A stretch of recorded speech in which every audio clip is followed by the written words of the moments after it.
আমি আমার খুতবার শুরুতে সূরাতু আল কারিয়ার প্রথম 3টি আয়াত তেলাওয়াত করেছি।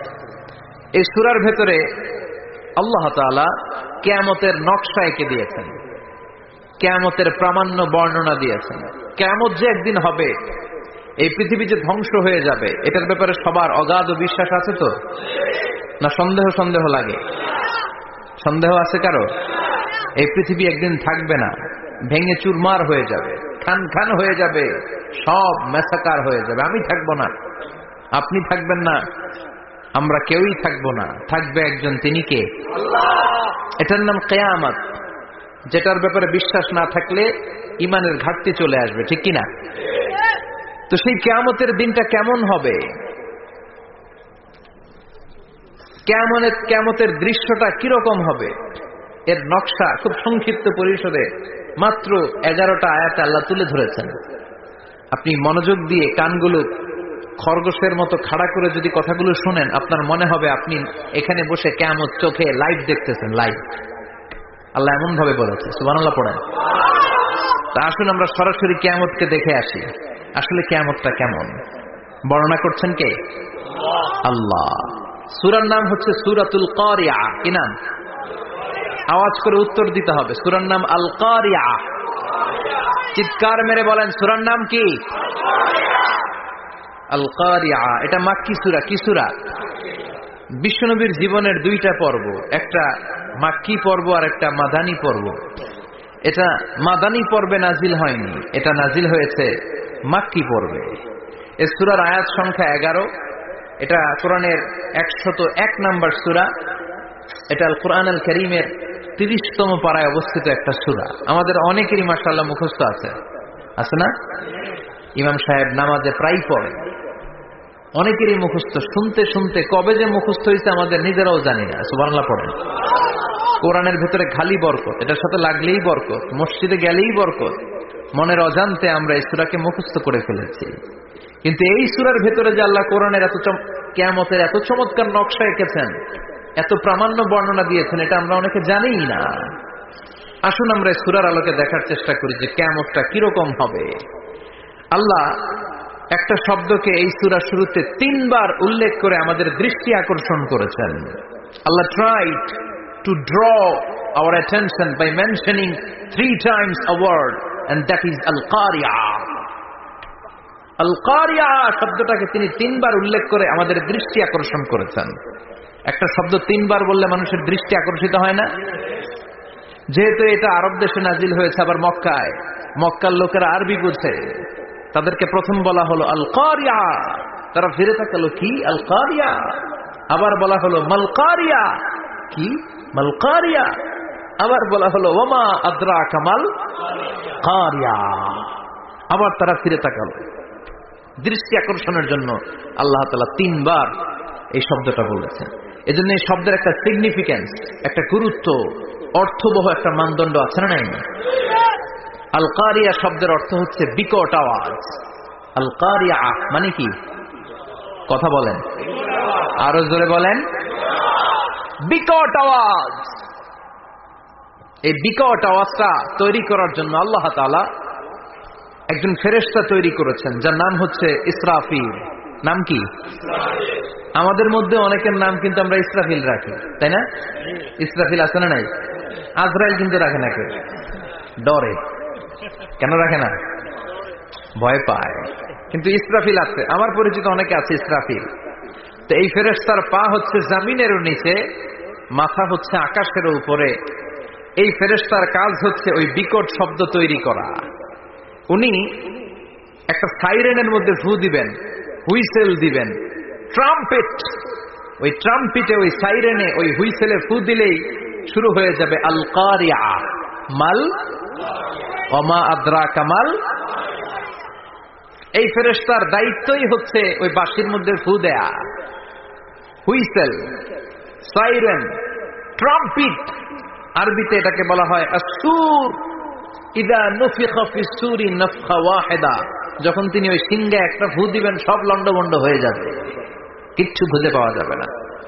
আল্লাহ ওনাকে তৈরি করেছেন শুধু এই হুইসেলের মধ্যে, বাঁশির মধ্যে 3টা ফু দেওয়ার জন্য। কয়টা? উনি সৃষ্টির শুরু থেকেই এই বাঁশিটাকে দুই ঠোঁটের মাঝখানে রেখে আল্লাহর আরশের দিকে তাকিয়ে আছে and just waiting for the green signal. আল্লাহর পক্ষ থেকে সবুজ সংকেতের অপেক্ষায়। যখনই আল্লাহর অর্ডার করবেন তখনই শুরু হয়ে যাবে আল কারিয়া মাল ওমা আদরাকা মাল। সৃষ্টির শুরু থেকেই ইসরাফিল ফেরেশতা বিশাল সিংহাটাকে দুই ঠোঁটের মাঝখানে করে আরশের দিকে তাকিয়ে আছে, কখন আল্লাহ অর্ডার দিবে। অর্ডার দিতে দেরি, ফুৎকার দিতে দেরি নাই, ঠিক কিনা? বিকট আওয়াজ, গগন বিদারী শব্দ, প্রচন্ড একটা সাউন্ড, জাইগান্টিক সাউন্ড, যে আওয়াজ, যে শব্দ কেউ শুনে নাই। শুনছেন? পৃথিবীতে আপনারা কে সবচেয়ে বেশি আওয়াজের কিছু শুনেছেন? সবচেয়ে বেশি আওয়াজ আপনার জীবনে ঘটেছে কোন জায়গায়? কি দেখেছেন যে অনেক আওয়াজ হয় সেখানে? বলেন তো। হ্যাঁ, বজ্রপাত। বজ্রপাতের আওয়াজ আপনি শুনেছেন, বিকট আওয়াজ, তাই না? বজ্রপাতকে আঞ্চলিক ভাষায় আপনারা কি বলেন? হ্যাঁ, ঠেড়া।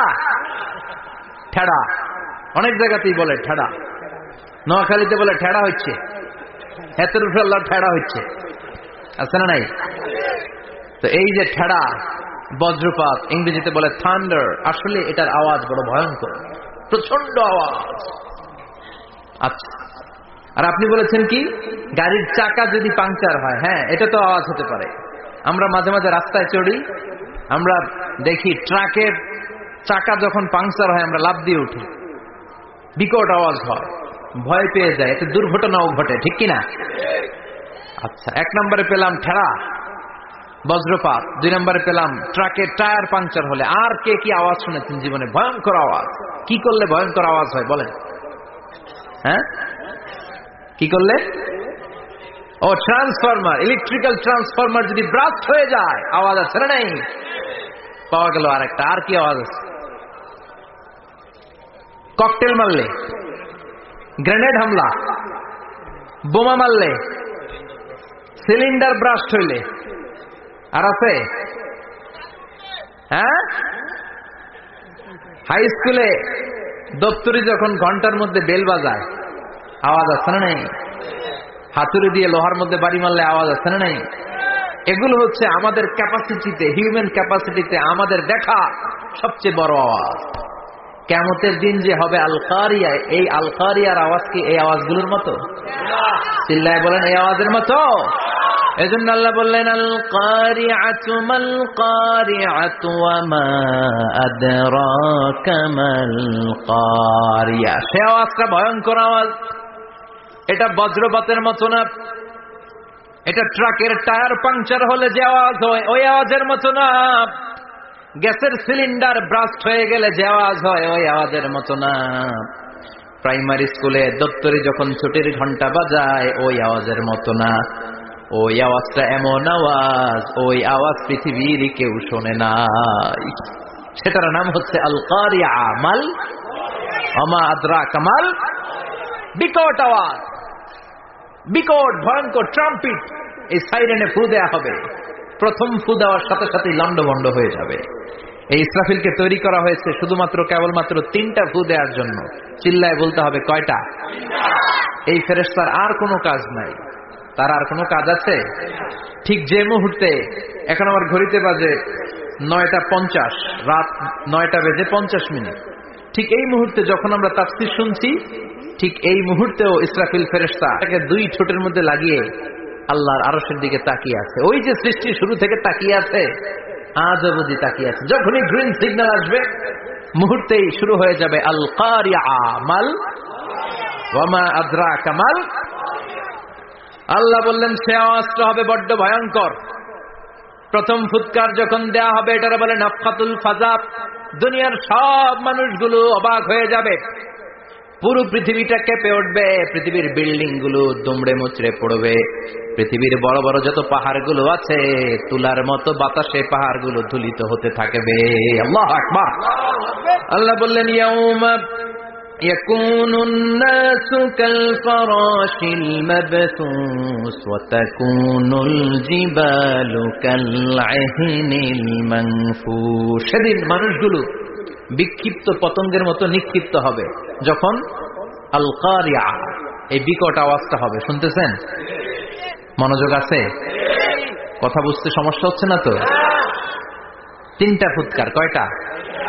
প্রথম ফুৎকার দেওয়ার সাথে সাথে মানুষগুলো বিক্ষিপ্ত পতঙ্গের মতো নিক্ষিপ্ত হবে। এই যে আরামসে বসে আছি, তখন আর বসে থাকা যাবে না। কে ধাক্কা খেয়ে কই চলে যাব টেরই পাওয়া যাবে না। আমরা এই যে বসে আছি এর কারণ হচ্ছে গ্র্যাভিটেশনাল একটা ল আছে, পাওয়ার। এটাতে বাংলায় বলে মাধ্যাকর্ষণ শক্তি। কি শক্তি? কথা বলেন। কে আবিষ্কার করছে এটা? হ্যাঁ, কে? বিজ্ঞানের নিউটন, আইজাক নিউটন আবিষ্কার করেছে। আপেলকে সে নিচে পড়তে দেখে গবেষণা করে পেয়েছে গ্র্যাভিটেশনাল পাওয়ার। ওইটা থাকার কারণে পৃথিবীর সেন্টার সবকিছুকে নিচের দিকে টানে, নিজের দিকে টানে, ফলে আমরা বসে আছি। কিন্তু এই মাধ্যাকর্ষণ শক্তির বাইরে যদি আমরা আকাশে উঠে যাই, আর কিন্তু কোনো টানাটানি নাই, আপনি শূন্যে ভেসে থাকবেন। নভোচারীরা মহাশূন্যে যে ভেসে থাকে, কিয়ামতের এই ধাক্কার ভাইব্রেশন যখন শুরু হয়ে যাবে, পুরো পৃথিবীটা মুহূর্তের মধ্যে কেঁপে উঠবে। এমন কম্পন, এমন আওয়াজ পৃথিবীবাসী আর আগে আর শোনে নাই। একটা ধাক্কার চোটে মানুষগুলো ছিটকে কে যেন কই পড়ে যাবে, কেউ টের পাবে না। কে কই চলে গেছে হিসাব নাই। সব থাকবে ওই টাইমে। সব থাকবে না? কেউ থাকবে টয়লেটে, কেউ থাকবে ঘুমে, কেউ থাকবে বাজারে। আপনাদের নিমসার বাজার তো থাকবে তখন, না? থাকবে? কই যে লন্ডভন্ড হয়ে যাবে হিসাব নাই। কে যে কোথায় ছিটকে পড়বো আমরা জানি না। বিক্ষিপ্ত পতঙ্গের মতো আমরা নিক্ষিপ্ত হব। শীতকালে আমার দেশের ছেলেরা রাত্রেবেলা ব্যাডমিন্টন খেলে, র্যাকেট খেলে না? নিমসারে বোধহয় খেলে টেলে না, খেলে তো। ওরা বাঁশ গেড়ে দেয়, ক্ষেতের মাঝখানে কি গাড়ে, এরপরে বাঁশের মধ্যে লাগায় কি লাইট। লাইট গুলো লাগালে দেখবেন ক্ষেতের গ্রামের পোকাগুলো এসে লাইটের মধ্যে ছিটকে ছিটকে পড়ে। আমাদের অবস্থায় পোকার মতো হবে তখন। আল্লাহ সেটাই বললেন, ইয়াউমা ইয়াকুনুন নাসু কাল ফারাশিল মাবথুস, বিক্ষিপ্ত পতঙ্গের মতো মানুষগুলো নিক্ষিপ্ত হবে। ওয়া তাকুনুল জিবালু কাল আহিনিল মানফুস, তুলাকে যখন পিটানো হয়, ধ্বনিত করা হয়, দেখবেন তুলার ছোট ছোট কণা বাতাসের মধ্যে ভাসতে থাকে। ফু মারলে